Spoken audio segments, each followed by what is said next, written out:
My name is Laura Mitchell. I'm 29 years old and a first responder in Washington's emergency rescue team. At my family's fancy Seattle party, my sister's voice cut through the chatter sharp as a knife. "You're useless, Laura, parading those ugly scars like some hero." Her sneer burned, but then her 17-year-old son stepped forward. His eyes locked on mine and said loud enough for everyone to hear, "I owe you my life." The room froze, her face drained of color. What happened before that moment? How did I go from their punching bag to the one they couldn't ignore? Before we begin, drop a comment. What time is it, where you are, and which city are you watching from? And if this story resonates with you, don't hesitate to share a moment when you stood up for yourself. 4 years ago, I was 25, sitting alone in my cramped University of Washington dorm room, staring at a laptop screen that might as well have been a guillotine. The email from the law school admission council was blunt. My LSAT score was 142. Not even close to the 165 my parents, Dr. Robert Mitchell and Diane Mitchell, expected for their dream of me becoming a lawyer. That number wasn't just a score, it was a branding iron searing failure across my future. The phone rang, its shrill tone slicing through my shame. I knew who it was. My mother's voice came through, not angry but worse, disappointed, like she was reading a bad Yelp review. "Laura, we paid for prep courses, private tutors, everything. Your sister never put us through this. Karen aced her LSAT, got into Georgetown, and now she's running her own fashion line. Why can't you just try harder?" She didn't ask how I felt. She didn't ask what went wrong. To her, I was a broken investment, not a daughter. I grew up in a Seattle family where success was measured in degrees and dollar signs. My father, a tenured economics professor, had a wall of framed diplomas in his study, Harvard, Stanford, you name it. My mother, a corporate lawyer, had her own shrine of legal awards in our pristine living room. And then there was my sister, Karen Mitchell, the golden child, whose fashion brand was already featured in Vogue by the time she was 30. Our Queen Anne home was a museum of their achievements, every polished surface screaming perfection. I was the smudge on that glass. My high school track medals, my debate team trophies, they were shoved into a drawer unworthy of display. "Those are nice, dear," my mother once said, her smile as cold as the marble floor, before tucking my latest award behind a stack of Karen's business magazines. That LSAT score was the final nail. We were at dinner the next night, the kind of affair where my parents sipped $20 a glass Cabernet and discussed Karen's latest investor meeting. I sat there pushing my salmon around my plate, the weight of that 142 pressing on my chest. My father set his fork down, his movement slow, deliberate, like a judge about to deliver a verdict. He didn't look at me. He looked at my mother. "Diane, this is what happens when we let her coast. She's not cut out for law school or anything serious, it seems." His voice was calm, but it cut deeper than any yell. Karen, sitting across from me, smirked, her perfectly manicured nails tapping her wine glass. "Maybe you should stick to something easier, Laura, like managing one of my boutiques. At least you wouldn't embarrass us there." The air in the room turned thick, suffocating. I wanted to scream, to throw my plate at that smug grin, but I just sat there, my hands trembling under the table. My parents didn't defend me. They didn't even blink. To them, Karen was the blueprint, and I was the rough draft they'd rather shred. I'd spent my whole life trying to fit into their mold, late nights studying, skipping parties to prep for tests they'd chosen for me. But that night, something snapped. I wasn't just failing their expectations. I was suffocating in them. I excused myself, my voice barely a whisper, and slipped out to the back porch. The Seattle skyline glittered in the distance, but all I could see was that 142 glowing red in my mind, and Karen's smirk branding me as the family's black sheep. The next day, I wandered campus, a ghost among students who seemed to know exactly where they were going. My phone buzzed with a text from Karen. "Don't worry, sis, I'll talk to Mom and Dad. Maybe they'll let you audit my assistant's work." It wasn't an offer, it was a jab, another reminder I'd never measure up. I deleted it, my chest tight with a mix of shame and rage. That's when I saw it, a small booth near the student center, a banner reading Washington State Emergency Response Team. Behind it stood a woman, maybe in her 60s, with gray hair pulled back, and a presence that didn't beg for attention, it demanded it. She wasn't handing out flyers or shouting slogans. She just looked at me, her eyes steady like she saw something I didn't. I didn't know her name yet, but that moment, that look, it changed everything. I stood frozen at the edge of the University of Washington's Student Center, the crowd buzzing around me like static. That woman behind the Washington State Emergency Response Team booth hadn't moved, her gray hair pulled tight in a bun, her posture radiating a quiet strength that made my own uncertainty feel like a weight. She didn't wave me over or flash a fake smile like the other recruiters. She just held my gaze, her eyes sharp but not unkind, like she could see the storm inside me. I stepped closer, drawn in despite myself. Her name tag read, Margaret Maggie Thompson, retired first responder. "You look like you're carrying something heavy," she said, her voice steady, cutting through the noise. "Want to tell me what it is?" I didn't know why I opened up, but I did. I told her about the LSAT, the 142 that branded me a failure, my mother's cold disappointment, my sister's smirk. Maggie didn't flinch or offer pity.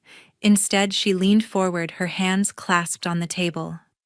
"I failed my first paramedic exam," she said. "Thought it was the end of the world.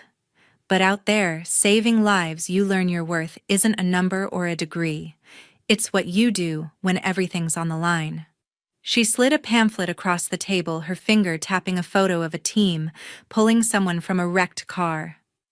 "This work isn't glamorous, but it's real." You, in her words, hit like a spark. For the first time in weeks, I felt something other than shame possibility. I spent the next few days researching.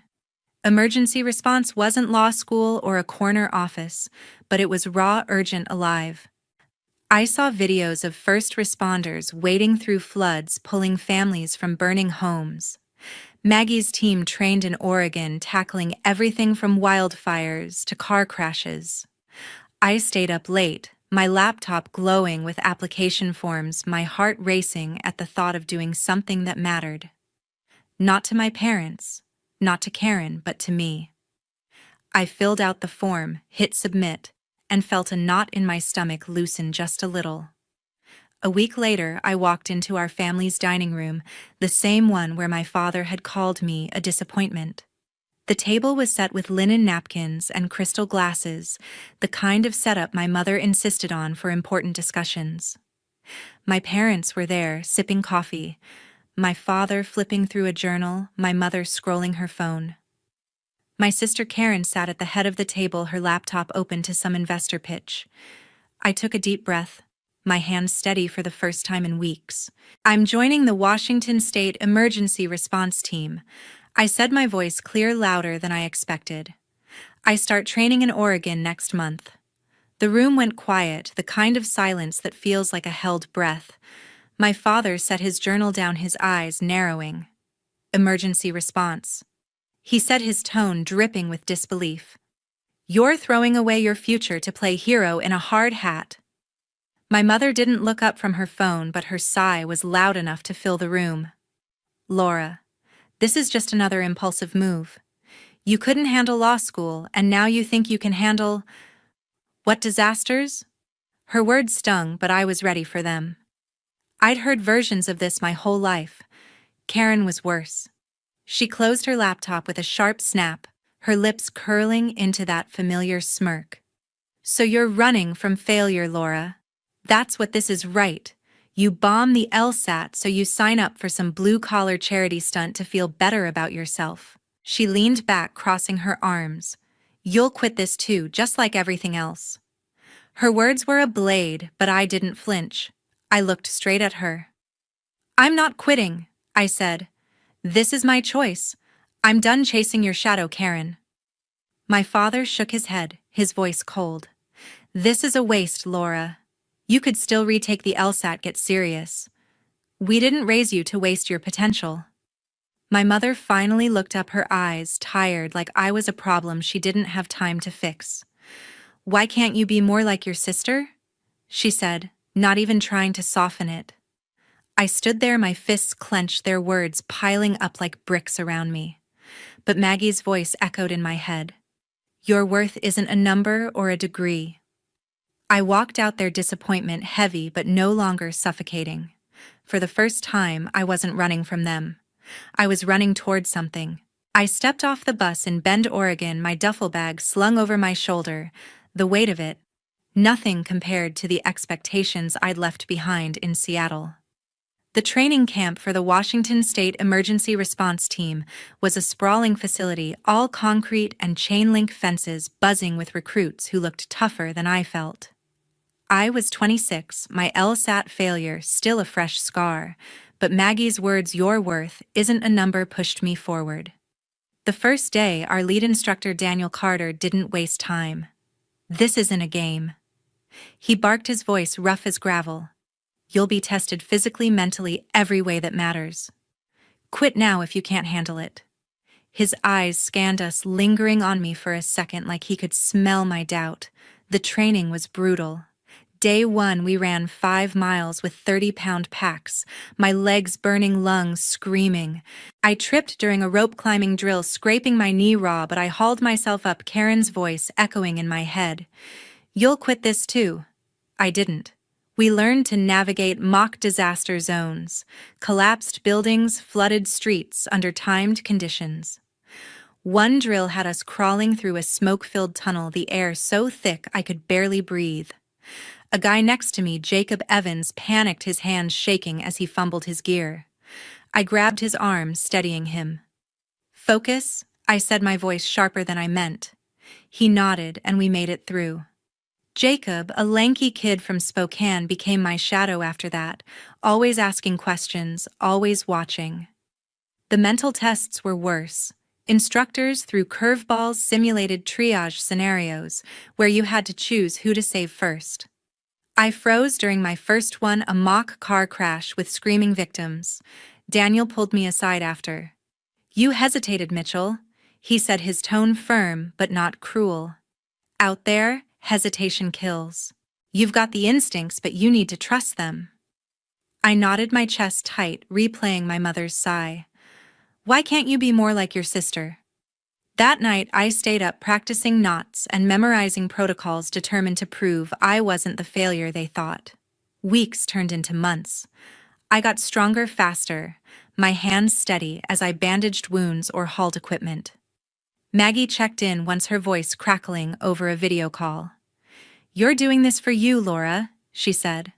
Not them. Her words were fuel. During a final endurance test, a 10-mile hike through pouring rain carrying a dummy on a stretcher, I pushed through, my muscles screaming, Karen's smirk flashing in my mind. My team finished first, and Daniel gave me a nod, the closest thing to praise he ever offered. Not bad, Mitchell, he said. I felt a spark of pride, something I hadn't felt in years. Graduation day came, a crisp morning in June. I stood in my Navy uniform, a certificate in hand, top of my class. Jacob clapped me on the shoulder, grinning. You're a machine, Laura, he said. I smiled, but my thoughts drifted to Seattle. I wanted them to see this, to know I wasn't running from failure, but toward something real. I called home that night, my heart pounding as I dialed. My mother answered, her voice clipped, distracted. Laura, this isn't a good time. Your sister just landed a major deal with a New York retailer. It's a big moment for her. I gripped the phone, my knuckles white. I graduated today, Mom, I said, my voice steady despite the ache. Top of my class.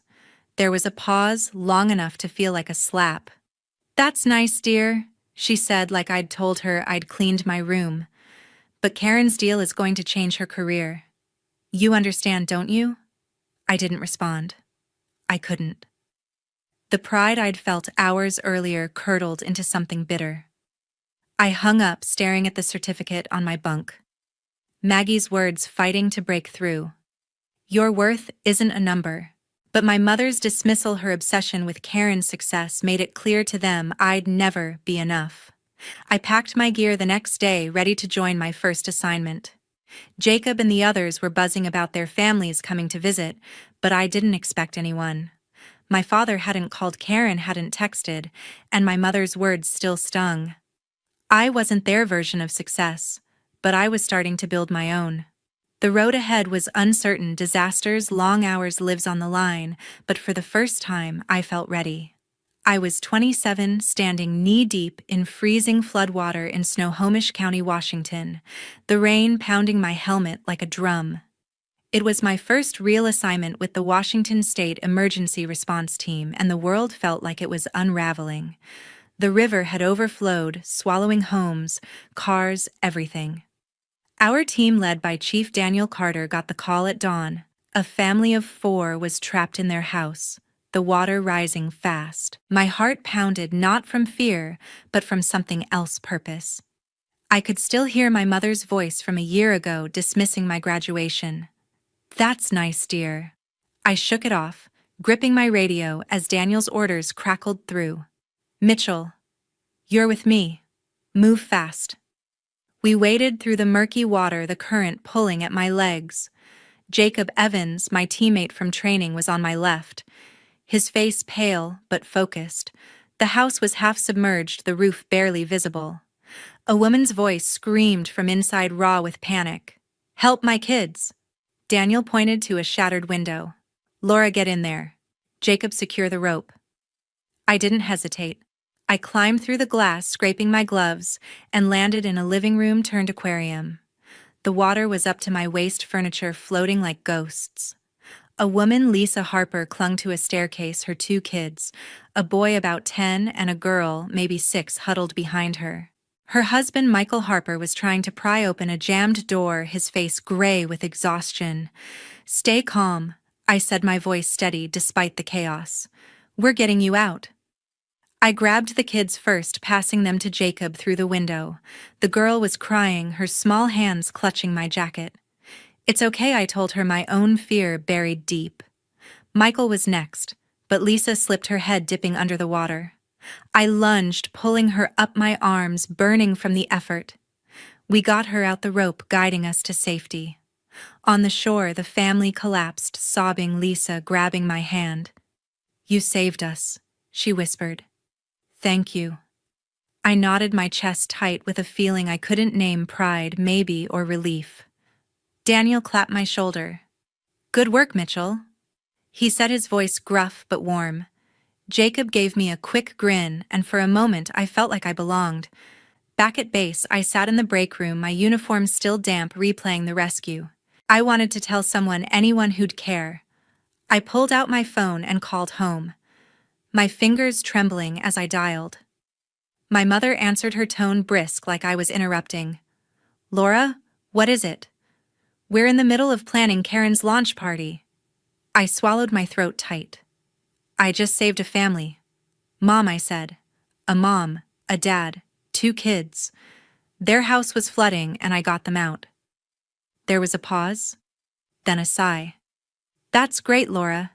But you know your sister's brand is going international now. She's meeting with Paris buyers next week." Her words hit like a punch, but I pressed on. "Mom, I'm doing something real here. Doesn't that matter?" Another pause. "Of course it does," she said, her voice flat. "But let's not exaggerate. You're just starting out." I hung up, my hands shaking. The next day, a package arrived at the base addressed to me in my father's precise handwriting. I opened it, expecting maybe a letter, something to show they'd heard me. Instead, it was a stack of law school applications, glossy brochures for programs in Seattle, a post-it note from my mother. "You can still fix this. Laura, fix this." Like saving a family was a mistake, like my work was some childish game. Karen's name was scrawled on one brochure, a reminder of her Georgetown degree, her perfect path. I shoved the papers into a drawer, my jaw clenched. They didn't see me? They never would. Maggie's voice came back to me. "You're doing this for you."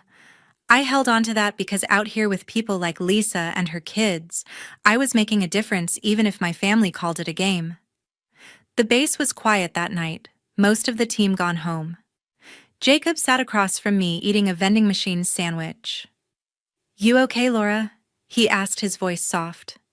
I nodded, but my mind was on that package, those brochures mocking everything I'd fought for. I wasn't just a first responder, I was someone who'd saved lives. But to my family, I was still the failure who couldn't be Karen.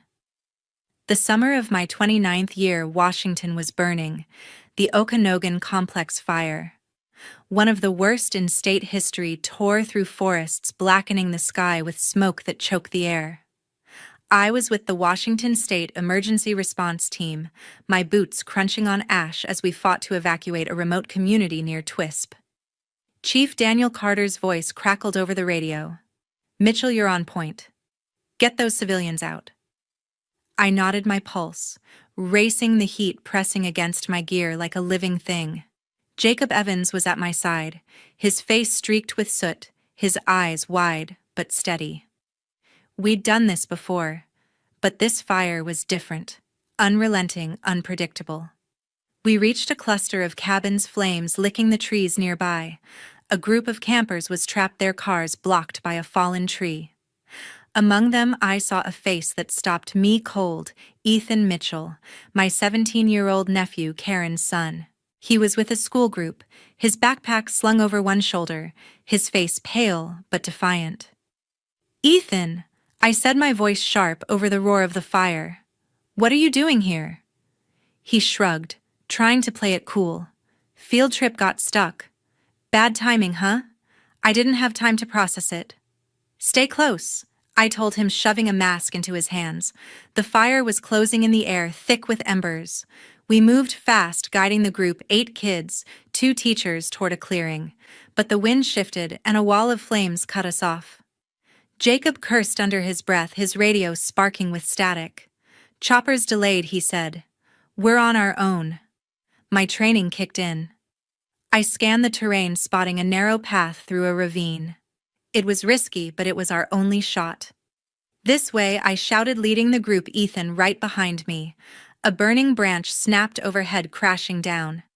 I shoved Ethan out of the way, the wood grazing my arm, searing through my sleeve. Pain shot through me, but I kept moving, my jaw clenched. Halfway through the ravine, Jacob stumbled, his leg caught on a root. The flames were closer now, the heat blistering. I grabbed his arm, pulling him up, my own arm throbbing. "Keep going," I yelled to the group. Ethan was helping a younger kid, his face set with determination. We reached the clearing, but the fire was still advancing. I grabbed the flare gun from my pack, firing it into the sky to signal the helicopter. The smoke was blinding, my lungs burning, but I stood my ground, waving the flare until I heard the chopper's blades. The helicopter landed, and we loaded the group, Jacob limping, Ethan dragging the last kid aboard. As I climbed in, another branch fell, striking my leg. I bit back a scream, blood soaking my pant leg, but I stayed upright, helping secure the civilians.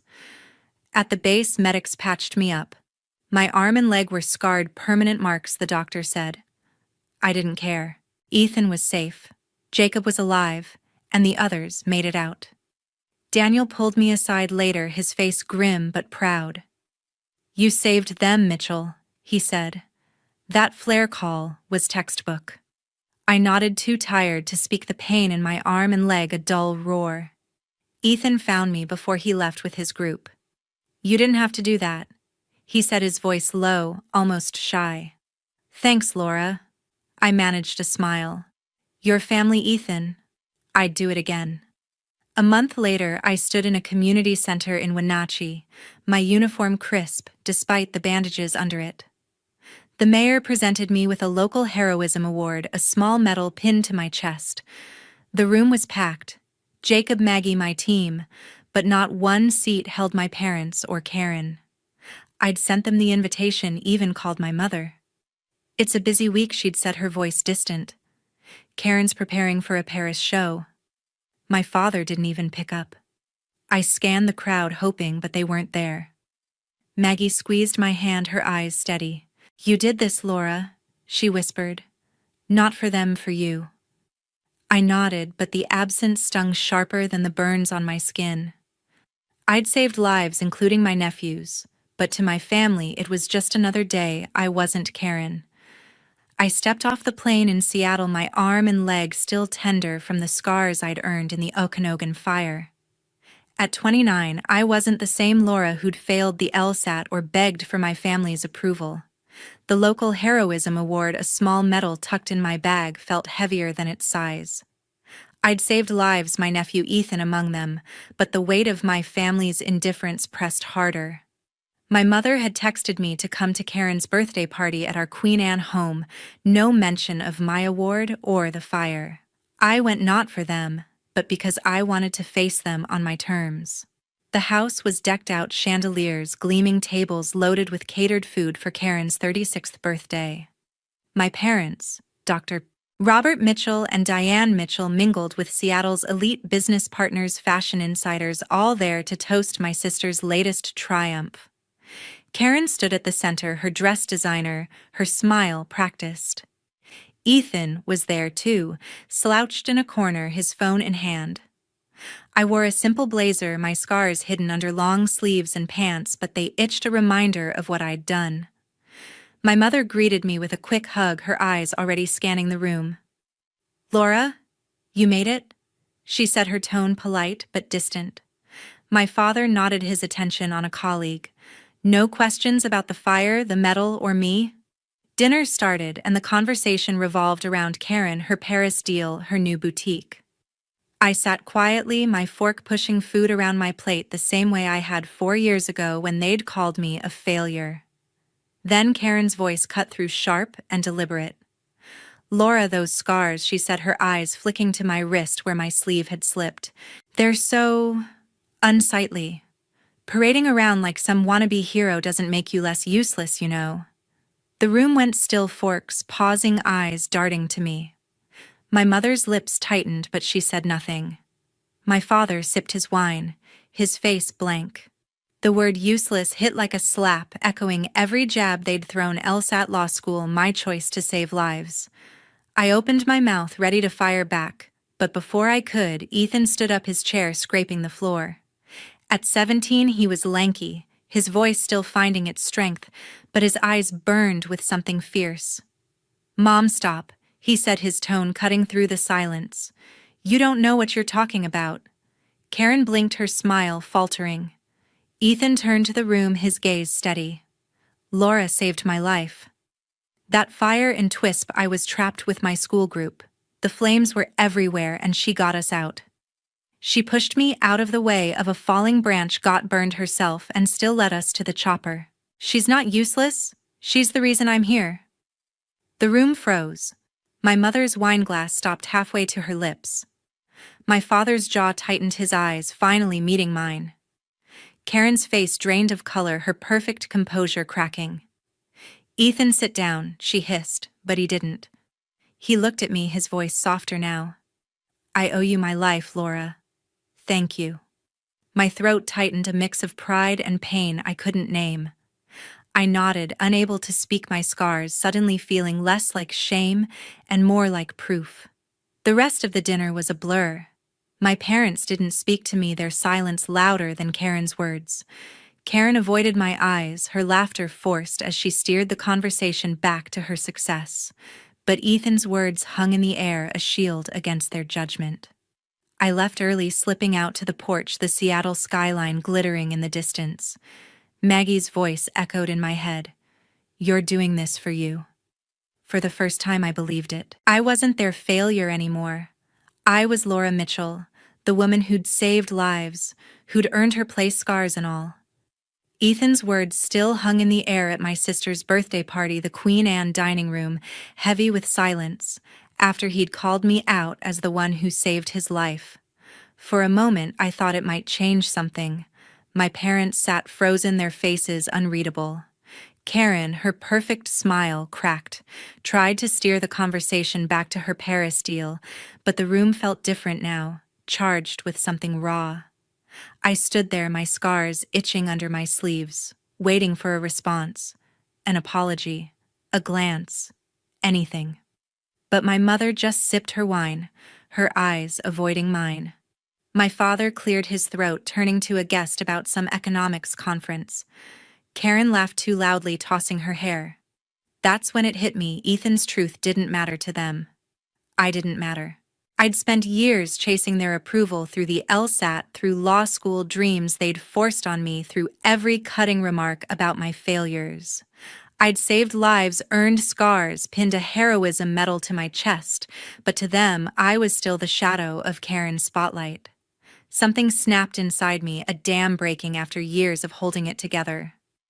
I pushed my chair back, the scrape loud enough to make the heads turn. Enough, I said, my voice steady, but burning. I'm done. My father's head snapped up, his brow furrowing. Laura, sit down, he said, his tone sharp, like I was a student interrupting his lecture. I didn't. I looked at him, then at my mother, then at Karen, who was smirking, one eyebrow raised. You've never seen me. I said, my words spilling out, years of hurt sharpening them. I failed your test, didn't I? The LSAT law school, your perfect mold. But I saved people. I saved Ethan. And you. I turned to my mother. You sent me law school brochures after I pulled a family from a flood. You didn't even show up when I got a medal for saving your grandson. My voice shook now, but I didn't stop. Karen, you called me useless. Useless. After I risked my life for your son. And you too, I faced my parents. My chest tight. You let her. You always have. Karen's smirk faded, her fingers tightening around her glass. Laura, you're being dramatic, she said, her voice low, but it lacked its usual bite. My mother set her glass down, her lips parting to speak, but I cut her off. No, Mom. I'm done trying to be what you want. I'm not Karen. I'm not your failure either. I'm me, and I'm enough. The room was silent, the guests staring, forks forgotten. Ethan watched me, his eyes wide but proud. I didn't wait for their response. I walked out the front door, clicking shut behind me, the cool Seattle air hitting my face like freedom. I moved into a small apartment near the rescue team's base the next week, my medal and scars the only things I carried from that life. My phone buzzed one evening, Karen's name flashing on the screen. I almost didn't answer, but curiosity won. Her voice was softer than I'd ever heard, hesitant. Laura, I didn't mean it, she said. What I said at the party. I was wrong. I'm sorry. I waited for the relief, the warmth of her apology, but it didn't come. Her words felt like too little, too late, a bandage on a wound that had already scarred over. I don't need your sorry, Karen, I said, my voice calm. I needed you to see me. You never did. None of you did. Laura, please, she said, a crack in her voice. We can fix this. Your family. I closed my eyes. Maggie's words echoing. You're doing this for you. I've got my family, I said. The team. The people I save, Ethan. They see me. I don't need you anymore. I hung up my hands, steady, my heart lighter than it had been in years. I blocked her number, then my parents. I wasn't angry anymore. I was free. I sat on my balcony that night, the city lights stretching out below. My scars caught the glow, a map of everything I'd survived. I wasn't the girl who failed the LSAT or the sister who'd never measure up. I was Laura Mitchell, first responder, the woman who saved lives and found her own. For the first time, I didn't need their validation. I had my own. After that night, after the front door clicked shut behind me and the weight of their expectations finally slipped away, I returned to my work. Not as someone seeking approval, but as the woman I had become, a trainer for the Washington State Emergency Response Team, guiding recruits through the art of saving lives, through floods, wildfires, and everything in between. The scars on my arm and leg are proof of what I've lived through, from pulling families out of floodwaters to carrying my nephew Ethan out of a burning forest. I've earned a medal for heroism, faced down walls of flame, and built a life that I'm proud of. But the hardest lesson I've learned has nothing to do with courage under pressure. It's about knowing your worth even when the people you love the most refuse to see it. For years, I tried to prove myself to my family. My father, a professor, and my mother, always chasing status, expected me to follow a path that wasn't mine: law school, a corner office, a life like my sister Karen's.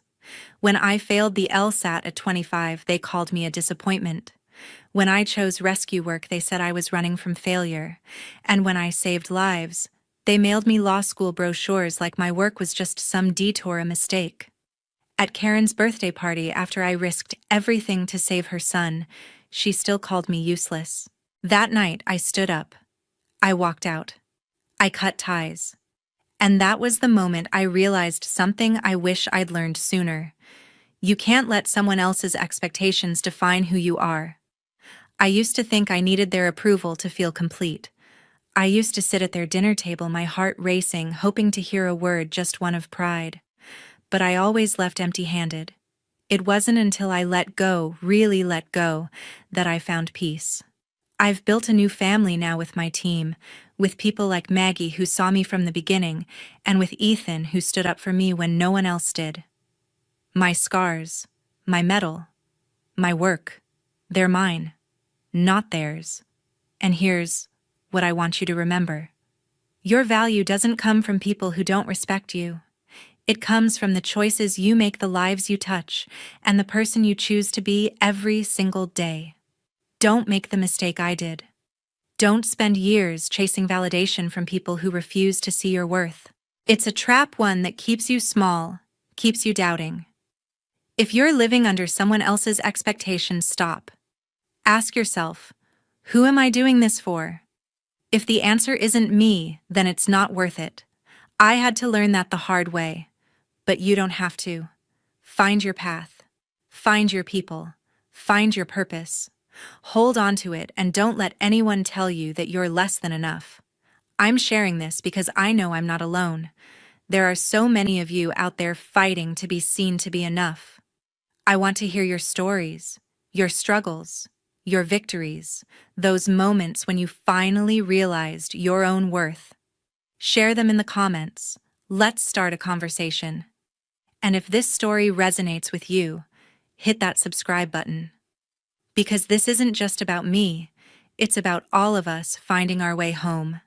Thank you for listening. Thank you for being here. You're not invisible.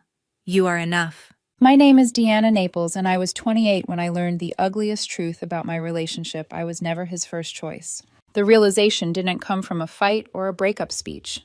It came from a party laughter echoing from the kitchen and one drunken sentence that sliced cleaner than any argument ever could. George and I had been together almost 3 years. I used to believe love was about showing up, about proving yourself. That if you listened when he was tired, remembered the things he mentioned in passing, supported his dreams, even when they sounded impossible, eventually he would stop looking over his shoulder.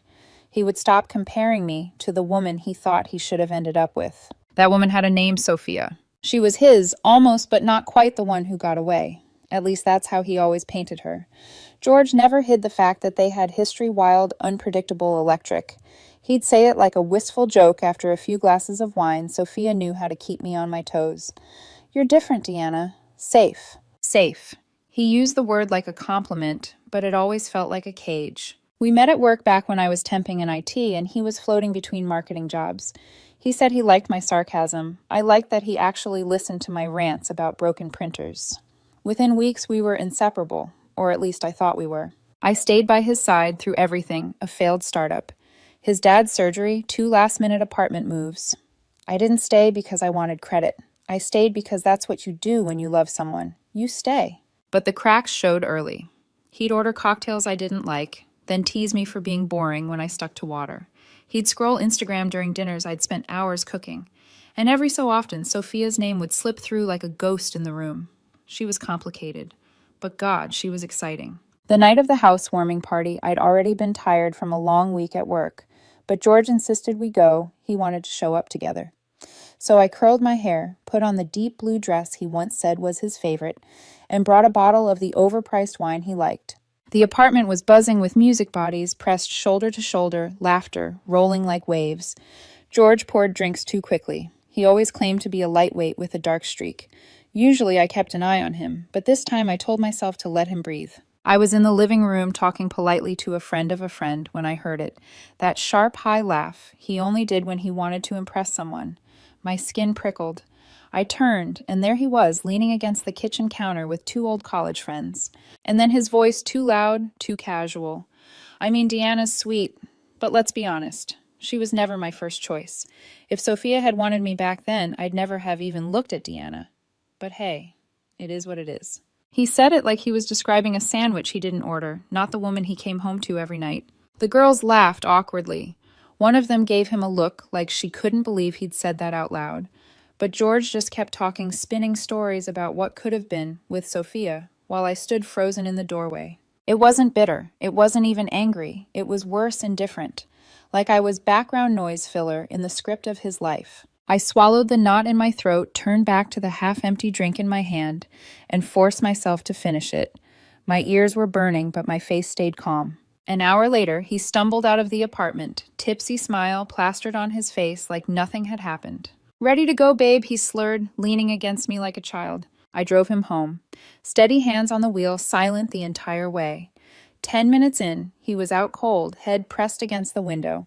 I carried him inside, laid him on the bed, and pulled the blanket over his body. He didn't stir. I stood there for a moment, watching him breathe, wondering if he'd ever really seen me at all. By sunrise, I had my answer. I packed a duffel bag with the essentials clothes, my laptop charger, toothbrush.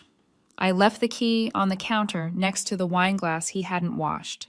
No note, no explanation. He had already said enough. Walking out the door, I wasn't furious. I wasn't even heartbroken. It felt more like clarity, like finally noticing the water stain on the ceiling and realizing it had been there for years, you just didn't want to look up. And with that, I left. When the front door clicked shut behind me, I expected tears. I expected to crumble in the stairwell, shaking and gasping for air, but nothing came. Just silence. The kind of silence that isn't empty but sharp. A silence that says more than words ever could. George must have woken around 9 that morning, confused by the empty space beside him. My phone buzzed at 9:42 a.m. George. Hey, where did you go? Did you have to leave early for work? I flipped the screen over, face down, on the borrowed nightstand in my short-term sublet. I didn't reply. An hour later, George, Deanna. You didn't say anything. I woke up alone. Did something happen? You're scaring me. Still, I stayed silent. By noon, he was calling. I let it ring, watched the screen light up and fade over and over again. He didn't leave a voicemail. He rarely did. He hated evidence of vulnerability. At 4:17 p.m., another text. George, can you just let me know you're okay? I'm freaking out. The truth was, I was okay. More okay than I had been in years. Sitting cross-legged on the floor of a stranger's sublet, I ate takeout noodles straight from the carton and felt weightless. Over the next few days, the messages piled up. Confusion became guilt. Guilt became irritation. Irritation became anger. George. If something's wrong, at least be an adult and say it. George.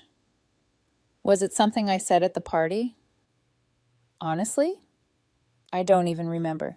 George. If this is about Sophia, I was joking. You know that, right?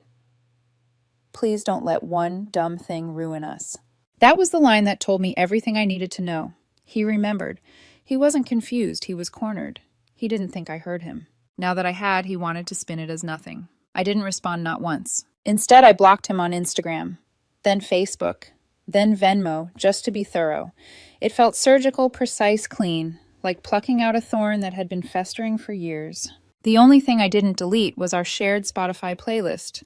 Let him see the green icon vanish beside my name, replaced by silence. By the third day, friends began reaching out. Maya, mutual friend. Hey, Deanna, George has been asking about you. Says you disappeared. Are you okay? I stared at the message for a long time, thumbs hovering. Then I set the phone down.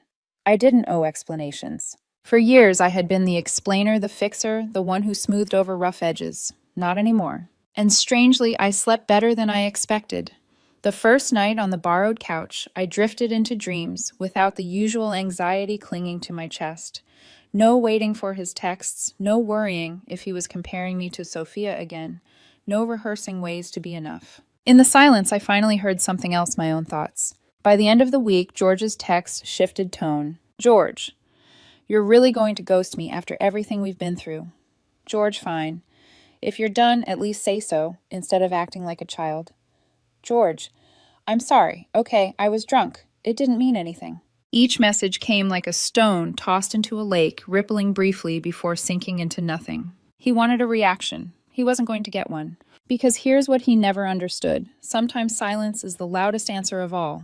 By the second week, George's tone had shifted from apology to performance. I didn't need to answer his text to know what he was feeling. All I had to do was look at his Instagram. The first post was subtle, a photo of 2 dinner plates across from each other. Caption: some people just get you. The second one was even less subtle, a blurry shot of a woman's hand holding a cocktail. No face, just the curve of a wrist with a thin gold bracelet. I scrolled right past it, because I knew the game. These weren't DDinations of love or new beginnings. They were bait hooks cast into the water meant for me to bite. I muted his account, but friends still sent me screenshots. Maya Deanna. He's posting weird stuff. Looks like he's trying to make you jealous. I replied with a single thumbs up. No more energy wasted on explanations. Then the third week, the game changed. A familiar name appeared in his captions. One I'd memorized over 3 years of forced comparisons. Sophia. George wasn't hiding it anymore. He'd bumped into her at some gallery opening, apparently. At least that's what his photo suggested, the back of her head hair, gleaming under the lights, tagged in big, bold letters. The caption read, "Timing is everything." I stared at it for a moment, not because I cared, but because it was so predictable. This was the woman he once held up like a ghost between us. The wild one, the unforgettable one, the one I could never measure up to. And now she was back in the picture, or so he wanted everyone to believe. His feed turned into a slideshow of staged moments, wine glasses clinking, artsy shots of street murals, a close-up of Sophia's shoes stepping into a cab. It was almost funny how curated it all felt. I didn't feel jealousy, I felt relief, because every post was proof that he was still chasing a fantasy and that I'd been nothing more than a placeholder while he dreamed of someone else. But here's what George didn't realize: fantasies rarely survive reality. And Sophia, she had her own plans. I found out through a text from my friend Kayla. Kayla Deanna, did you see Sophia just got engaged? My chest didn't tighten, my heart didn't skip. Instead, a slow, strange smile spread across my face. Because suddenly the story wasn't about me anymore. It was about George finally forced to face what he'd been running after. At that moment, I understood something I should have known all along. George never really loved me, but he never really loved Sophia either. He just loved the idea of wanting what he couldn't have. When Sophia's engagement photos went public, George's online persona collapsed overnight. The cryptic timing is everything captions vanished. The curated wine glass, soft launches disappeared. Within days, his feed turned into something darker. Black screens, song lyrics about heartbreak, quotes about betrayal. The kind of posts that didn't cry out, "I'm happy." They screamed, "Please notice me." And notice people did. Mutual friends whispered, "Did you see George's stories? He's not taking this well." One even sent me a screenshot, a grainy selfie of George with red eyes captioned, "Sometimes the people you fight hardest for are the ones who break you the worst." The irony burned, but I didn't bite, because I knew those words weren't about Sophia. They were about me. 2 nights later, my phone buzzed with his name. I didn't pick up, but the messages rolled in one after another. "George, I know you don't want to hear from me, but I can't stop thinking about what we had. George, I know I said awful things, but they weren't true. Not really. I was scared. I didn't know how to be loved the way you loved me. George, can we please talk just once?" I sat on my borrowed couch listening to the city hum outside the window and read each word with a steady heart. Not anger, not longing, just clarity. He wanted me to believe his pain meant something, but it didn't. He wasn't sorry for what he said. He was sorry I heard it. By the end of the week, his desperation had turned performative again. A black and white quote post. "Healing isn't linear." A grainy photo of his hand holding a whiskey glass drowning doesn't always look like water. And the most predictable one of all, "No one ever deserved me." I didn't watch them directly, but my friends did, and they relayed every detail. Maya Deanna, "I think he's unraveling. Maybe you should just text him." I shook my head. Text him for what? To hand him the closure he didn't give me. No. I'd spent years holding space for George's storms. I wasn't going to stand in the rain again. Late one evening, though, he crossed a line. A knock at my door. Firm, uneven, not polite. I froze. The peephole confirmed what I already suspected. George. Hair messy, hoodie, wrinkled eyes, red-rimmed, like he hadn't slept. I didn't open it. Not yet. But something told me this wasn't the end. It was only the beginning of his unraveling. The pounding on my door wouldn't stop. Not loud enough to wake the neighbors, but uneven, desperate. I hovered in the hallway, hand on the knob, debating whether to open it.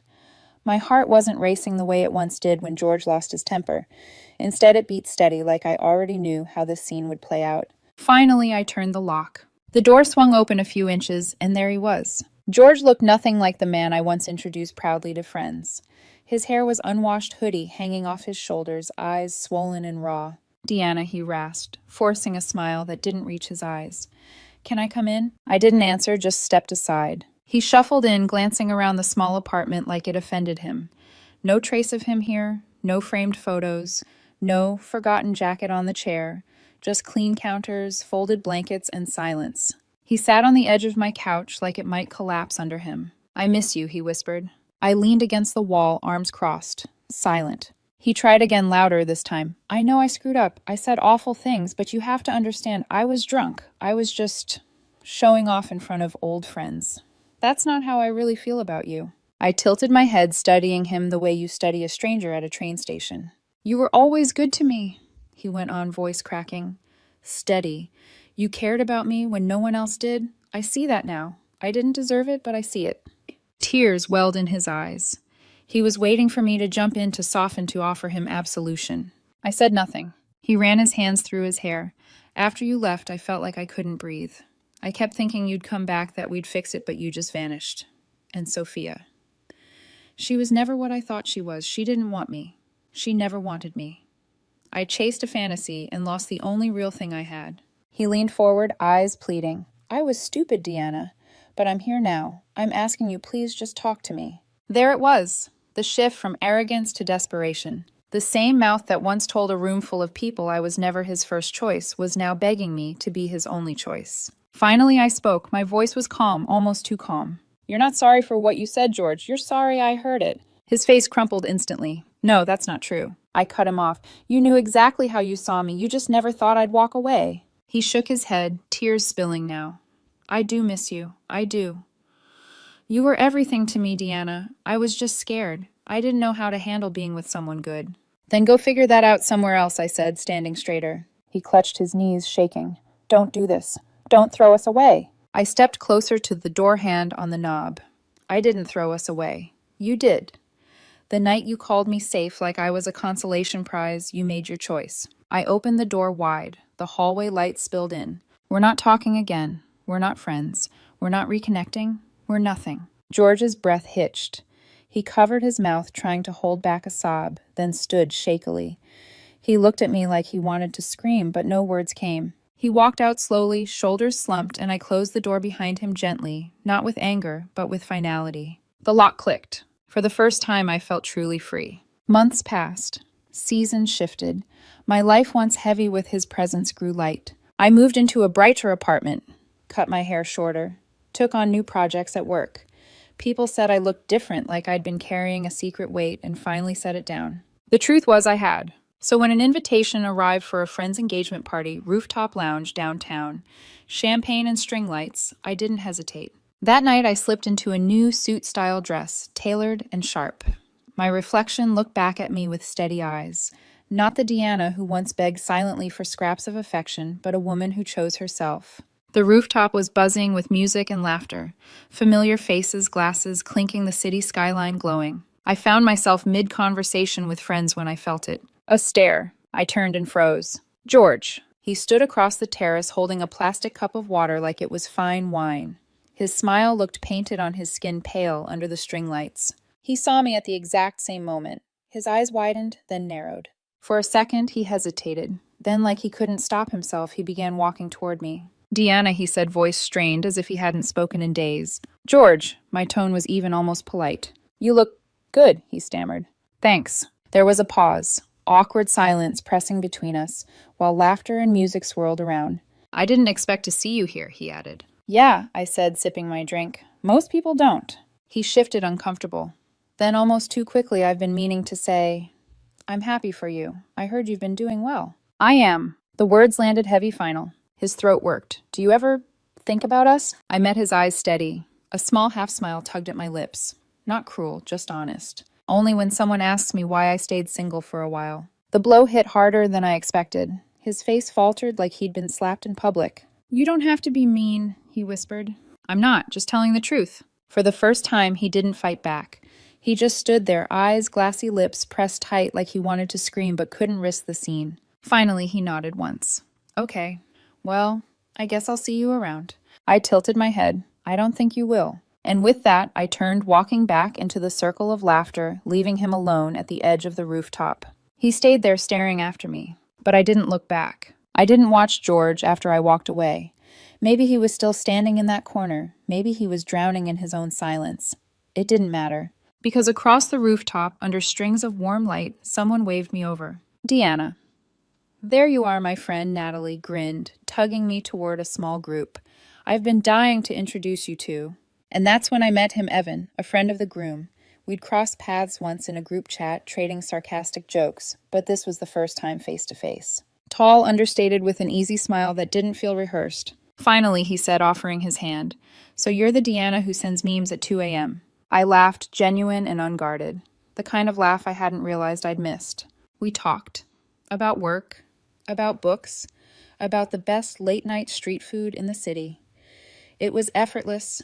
No sharp edges, no ghosts of someone else looming between us. For the first time in years, I wasn't scanning for comparisons or hidden daggers in someone's words. I was just there, chosen present enough. From the corner of my eye, I knew George was watching.